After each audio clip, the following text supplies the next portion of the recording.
Hello viewers, তোমরা কেমন আছো? আশা করি তোমরা ভালো আছো এবং সুস্থ আছো। চলে এসেছি আজকে একটি রেসিপি নিয়ে, লিচু মাখা রেসিপি। তো বন্ধুরা, আমার রেসিপি ভালো লাগলে লাইক কমেন্ট শেয়ার করবে, চ্যানেলকে সাবস্ক্রাইব করে আমার পাশে থাকবে। তো দেখো, প্রথমেই আমি এখানে নিয়ে নিয়েছি লিচু, ধুয়ে পরিষ্কার করে একটা প্লেটের মধ্যে। আর আমি লিচুগুলো নিয়েছি পাকা। তো বন্ধুরা, এখন আমি খোসাগুলোকে ছাড়িয়ে নেব লিচুর। তো দেখো, আমি এখন খোসাগুলোকে ছাড়িয়ে একটা প্লেটের মধ্যে রেখে দিলাম। আর এখানে শুকনো লঙ্কা পোড়া নিয়েছি, আর লবণ নিয়েছি, সাথে লেবু পাতা আর লেবু নিয়েছি, পাতি লেবু। তো তারপর আমি প্লেটের মধ্যে খুব সুন্দরভাবে লিচুগুলোকে রেখে দিয়েছি। এখানে এখন আমি লবণ আর শুকনো লঙ্কা পোড়াটাকে একটু মেখে নিলাম।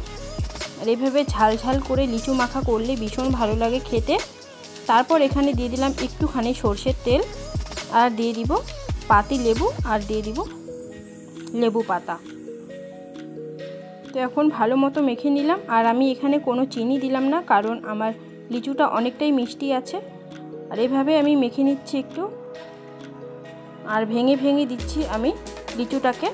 তো এভাবে লিচু মাখা বানালে খেতে ভীষণ ভালো লাগে। তোমরাও বানিয়ে খেও বাড়িতে এই গরমে।